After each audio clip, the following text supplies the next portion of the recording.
We're riding in the car. I was about 6 years old. We were in Vancouver still, about a year before we moved to Ontario. And on the radio came a news report where they're talking about this guy who I didn't know, named Bertrand Russell in the UK, who was actively lobbying against the atomic bomb and wanted countries around the world to ban the bomb. And I asked Dad, after hearing a bit of this and not quite understanding it, saying, Dad, if we blow up the world, is God going to give us another one? And there was silence for a very long pause. And then after that, he said, I don't know.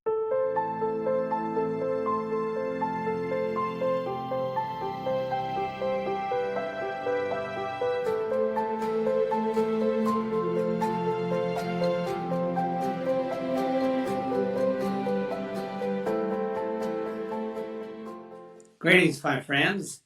Father Leo here, and once more back with the program Leo Talks. And Leo Talks has been interviewing very interesting and inspirational people. And of course, we continue to do that week by week. Today, I have a wonderful guest with me, interesting and inspirational both. And it really connects to a lot of events in my own life, and his story, which he will unfold today.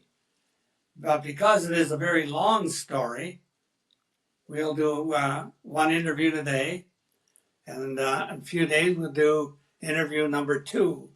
And I think you'll find that number 2 will flow naturally and easily out of interview number 1. So today I want to welcome Mark Willard to the program. Welcome, Mark.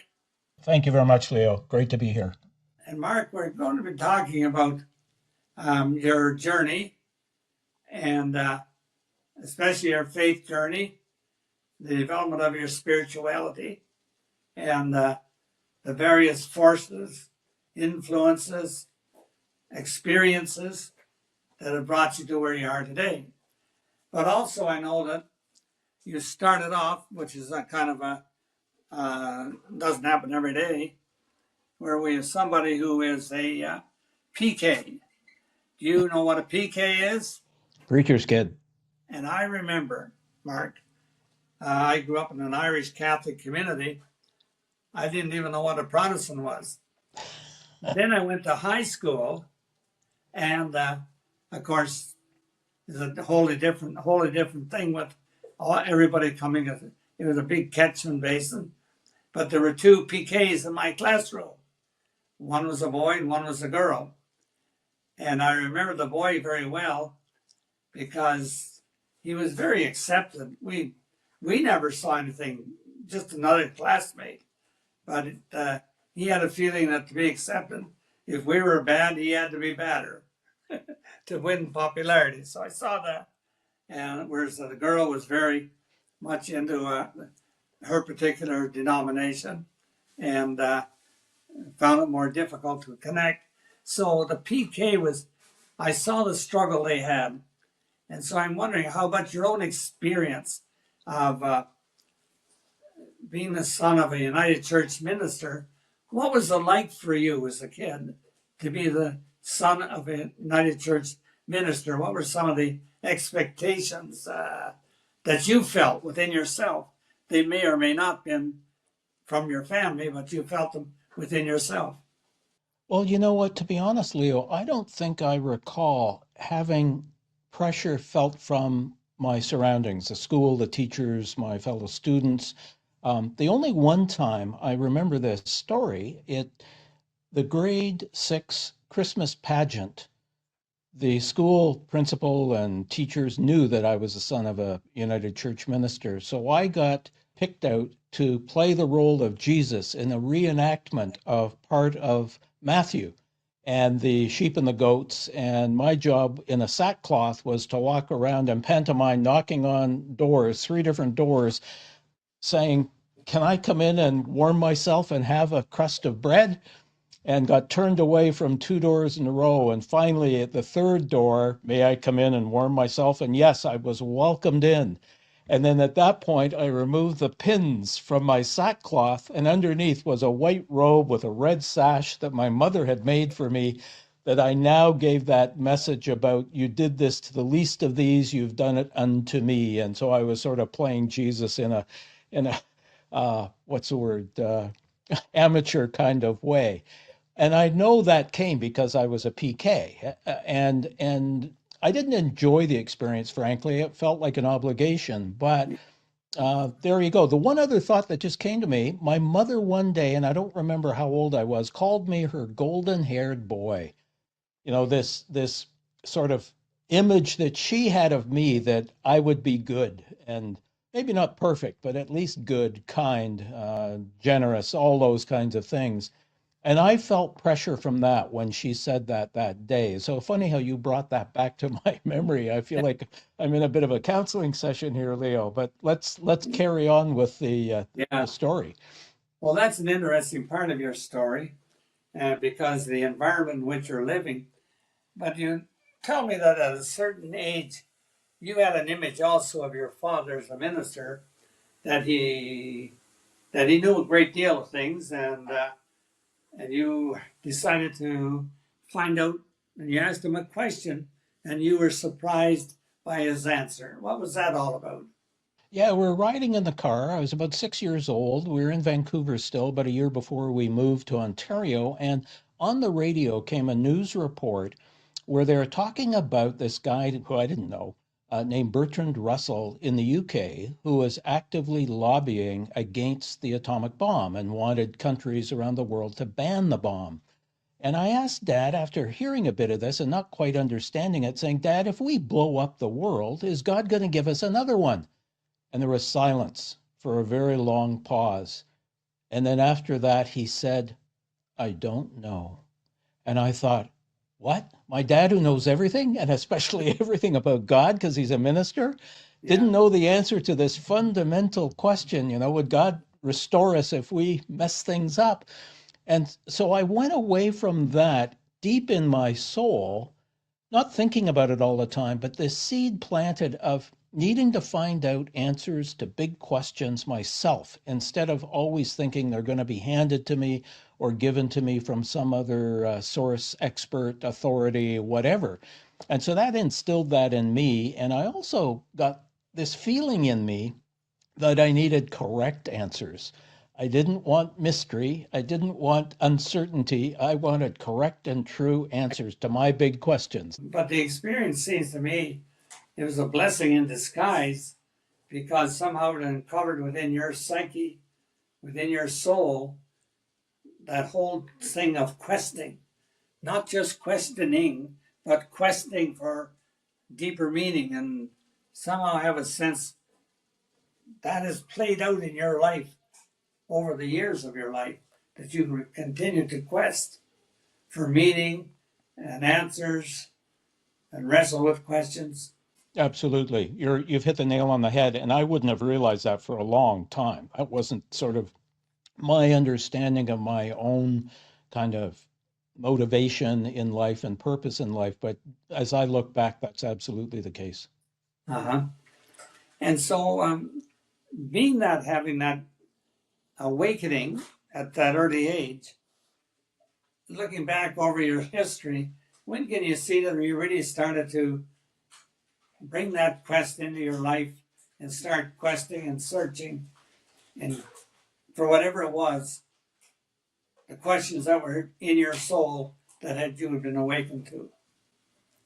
Well, around the age of 9 or 10, I had the Toronto Star newspaper route. That's your second Bible, right, Leo? Or is that your first Bible, the Toronto Star? I Yeah. had an early Bible route. And I remember distinctly, I'll never forget this, straddling the bike, stopped at around Dixie Road and Dundas Highway in Mississauga, and thinking to myself, in about 15 years, I'm going to have my PhD, and then I'm going to know everything I need to know about the subject that's most interesting to me, which at that point was mostly me trying to figure me out and a little bit about what life was about. And I said to myself on that bicycle, Mark, you're not going to forget this moment. And I've never forgotten it. It has always come back to me. Um, And there's more to the story, but we'll get there when I age a little bit more. Because after having that experience, a lot of time went under the bridge, and I got to high school and I slacked off. I wasn't so perfectionist motivated as I had been in elementary school, trying to do my best and always get straight A's and all that sort of stuff, which was driving me in my elementary school years. But in high school, marks came really easily, so I didn't work hard. I slacked off and I discovered marijuana. And that was such a relaxing experience for me. I wasn't ever, I would say, addicted to it, but it was a nice enough of a diversion for me that I just didn't feel driven academically to do so well. But then at 17 years of age, in about grade 12, well, it was grade 12, I went into a real depression, mainly about a girl, and that's a whole other story, Leo. We don't want to get into that today. No, you Um, you and I could both tell stories about high school and girls. I think most men can. So that's for another time, but a feeble suicide attempt led me to realize I got to do something about this. And it's what motivated me to, in going to university, Queen's, to sign up for the honors BA in psychology program, to take an honors in psychology, a major, and go through that thinking that this academic world of professors and psychology and so on was going to help me figure out who I am and why would I feel depressed and where would I be struggling emotionally, mentally inside. And by the end of second year, Leo, I realized that this academic program, these courses, that's not where the answers were. And just as I was coming to that realization, I remember in a hallway seeing a poster of Maharishi Mahesh Yogi, and in his eyes was this depth of peace and knowing that I was just so drawn to. And I thought, I got to figure out how he has what he has and why I'm not feeling that way. And so I signed up for Transcendental Meditation one weekend in February of 1972, learned TM, and in that first meditation had the deepest experience of peace that I'd ever felt. Marijuana didn't touch it whatsoever. It was this depth of peace and well-being that I'd been looking for all along and thinking that academia and academic knowledge was going to give that to me. And it clearly wasn't. It was this personal experience of who we really are inside, which is a being, a child of God, loved by God, with God's image implanted in us, and simply calling us to open up to the truth of that presence, of that God within who loves us unconditionally. And so in that moment of deep peace, I realized I don't know if I can finish this BA in psychology. I ultimately did because enough good advice came from outside people who said, if you don't get this degree, you're not going to have the same choices in life and be able to work and so on. But it became the whole new motivation for me was to realize that spiritual growth was an inside job. And then once the inside kind of got reoriented and fixed, then you could engage with the world in a wholly different way and with a new spirit of love, compassion, encouragement, all those kinds of things that we're all called to be. I remember when I went back in my mid-age to study psychology, um, especially pastoral counseling. We're all second career people, eh? And when the professor asked us why we're there, the answer from all of us were so I can help other people. And he was smiling, and he said, "You're not here to help other people. You're here to find out about yourself." And when you tell your story, it resonates with me that a lot of time psychology is a stepping stone, and we do find out about ourselves. And for you, leading you into transcendental meditation, and then surprisingly, I heard you say that it opened you up to a new awareness of God, which I was surprised that transcendental meditation was the window through which you look to see and experience the presence of God within you. Yeah, precisely. A year after I had been instructed in TM and practicing it regularly every day, had stopped smoking marijuana because it got in the way of this depth of peace experience. It was clouding my mind, not helping me.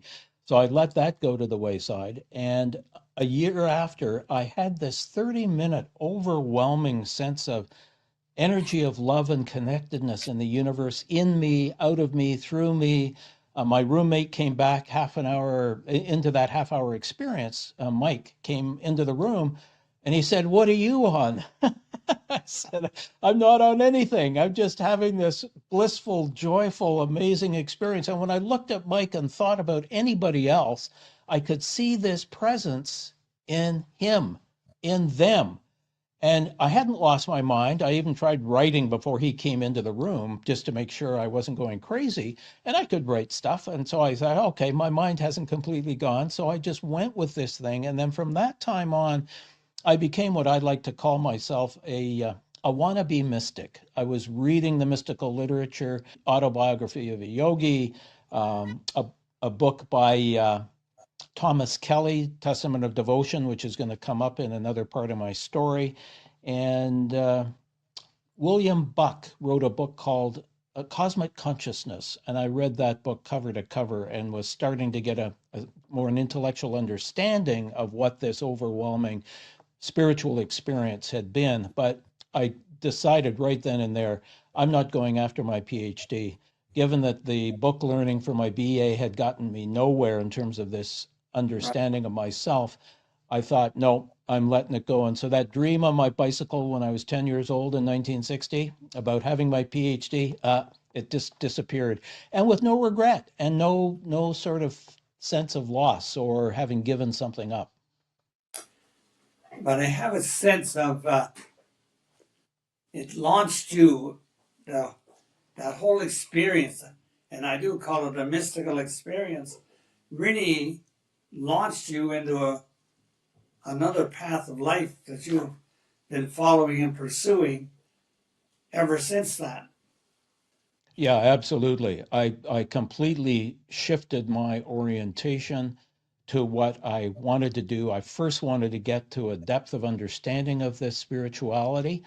And what I did with that, when I came to some kind of not plateau, but a place of feeling like I really understood it, then I didn't know where I was going to go. But meanwhile, I graduated from university and I did get a job right away. But we're not going to talk about that today.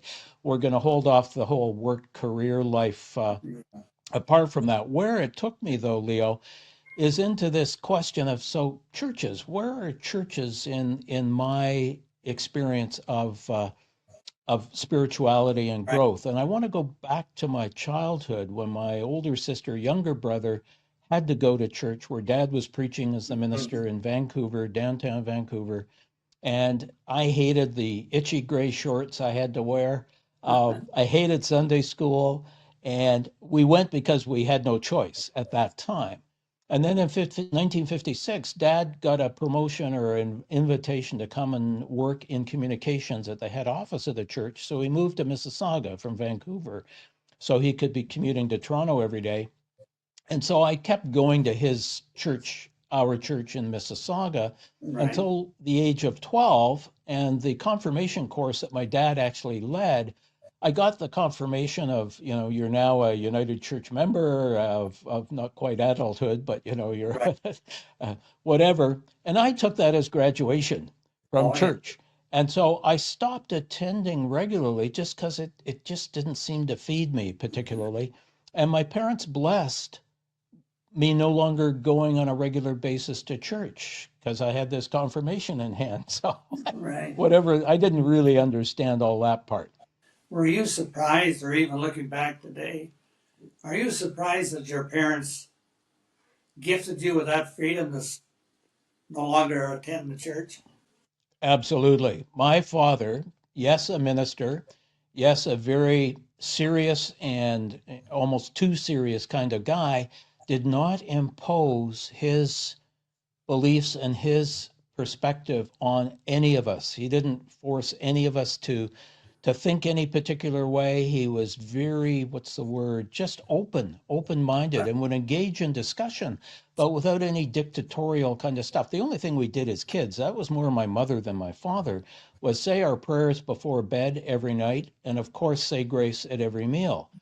That was a given, and I was quite happy with doing those things. Although the now I lay me down to sleep childhood prayer, just when I think of it now, it just seems kind of almost superficial. But we did it, and I said it, and yeah. But yeah, I give my dad great credit for his openness. I think if he had pushed us to continue on and the discipline of going to church, I would have rebelled even more. So Rebelled. All right.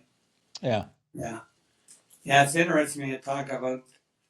I remember when I was a kid growing up, there was 11 of us, and my father promised his mother before she died that he would have his family pray the rosary every night. I can tell you, 11 kids kneeling down on the floor, and actually some of us enjoyed it because we would pinch one another, and we had a lot of fun during the rosary because we acted up and hopefully that we didn't get caught. But night prayers was, it just was. And looking back, it probably didn't do us any harm, but it set the stage for prayer later in life. That prayer would be a strong spiritual practice. And you feel a transcendental meditation.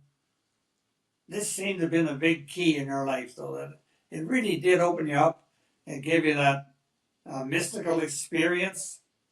And the depression that I'd had in grade 12 and 13 that led to that feeble suicide attempt, especially grade 12, that depression never came back. What No, did come back as that was working itself out, as the healing process from meditating regularly unfolded, was that internal anger or anger turned against yourself, which is some way of describing depression.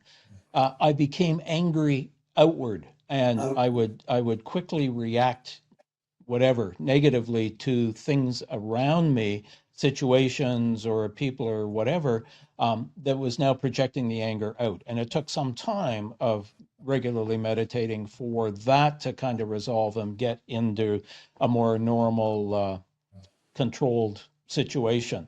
And I still occasionally react. I still get my elbows up sometimes. So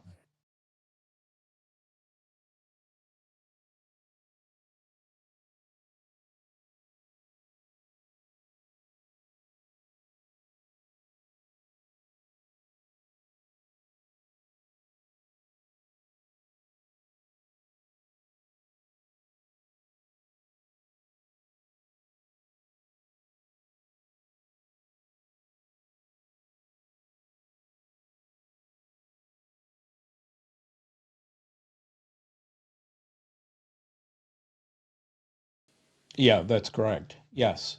But it was kind of a working it through on my own with the guidance of the mystics and so on that yeah. I was trying to understand and grow with. But yeah,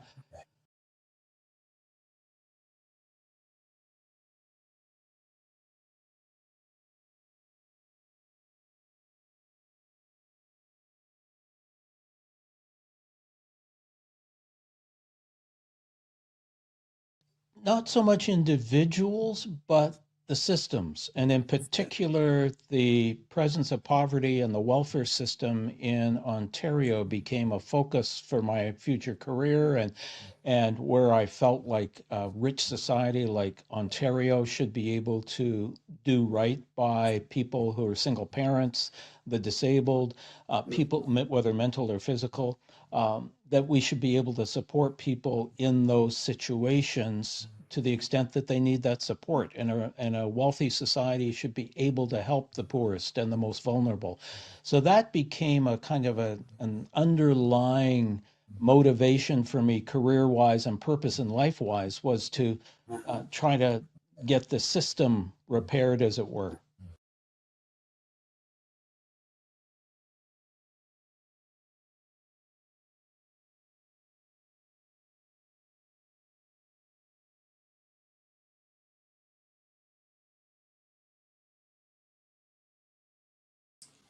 Absolutely. In fact, my father, being a lifetime member of the CCF NDP, Oh, and uh, that's uh, he was a volunteer for Tommy Douglas's election back in the early, late 20s, early 30s. He was doing volunteer work for Tommy Douglas and was very involved in kind of social justice activities. In fact, for his whole life, he was. And I think somehow DNA wise, or just hearing him talk about what he was involved in instilled that in me too, without me really knowing where it was coming from. So, yeah, that's where that anger then, needing to right things that were wrong, needing oh, to be, that came from both my father and this spiritual awakening.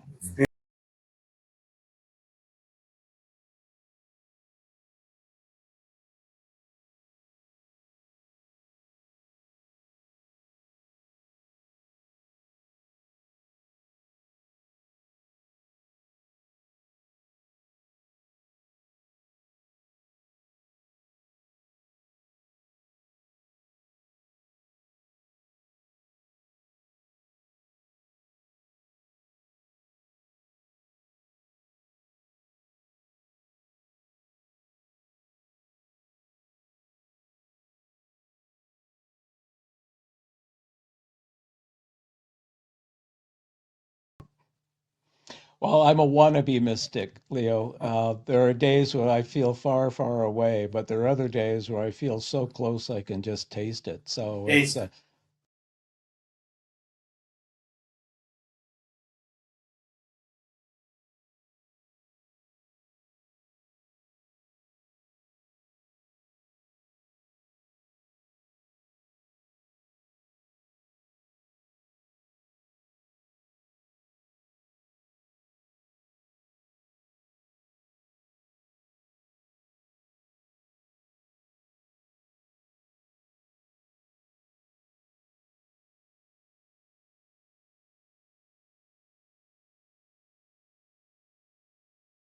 perfect. Look forward to it.